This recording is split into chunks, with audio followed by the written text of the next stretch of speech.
Los hombres de la familia siempre han sido independientes. Eso va como de la sangre, ¿no? Por ejemplo, mi hermano, enfrentar a mi mamá a los 17 años, yo quedé. ¿A qué hora le va a pegar el tiestazo a mi mamá? Porque mi mamá es cosa seria, en serio. Porque mi mamá tiene una puntería con la chancleta.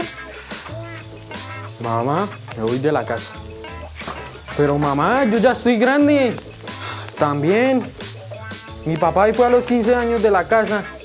Mire, Sebastián, que se va a ir de la casa y que nada. Más bien estudie. En vez de estar pensando en pendejadas. Y yo, viendo toda la situación, le dije, no haga eso, Sebastián. Mi mamá no le va a aceptar. Cierre la jeta, que va. Ay, yo toreo a mi mamá, ella me deja ir.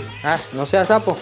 A los 15 años, traer una novia a la casa, sabiendo cómo es mi mamá. No, él quería que lo mataran esas chancletazos.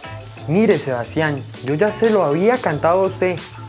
Usted se consigue una novia y lo acabo. Eso sí, porque para mi mamá, uno debe tener su primera novia a los 25, 35, ¿qué va? A los 40. No, mi mamá no quiere que uno se case. No, después de ver eso, ¿para qué me voy a poner a pedirle permiso a mi mamá? Mamá, voy a ir a un campamento con unos amigos y una nena. ¡Me mata! Que le voy a pedir permiso para que me deje ir al campamento con mis amigos. Mire, le voy a decir esto. Para ir a un campamento, primero tiene que ir mi mamá. Reconózcalo, señores. En la casa manda la mamá.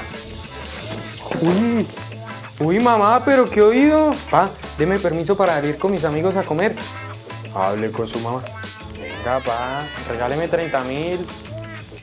Hable con su señora madre. Ya sé. Mi mamá a los 35 me deja ir a cine.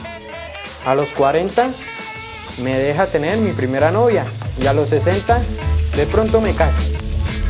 Eso sí, si es que no me acaba chancletazos.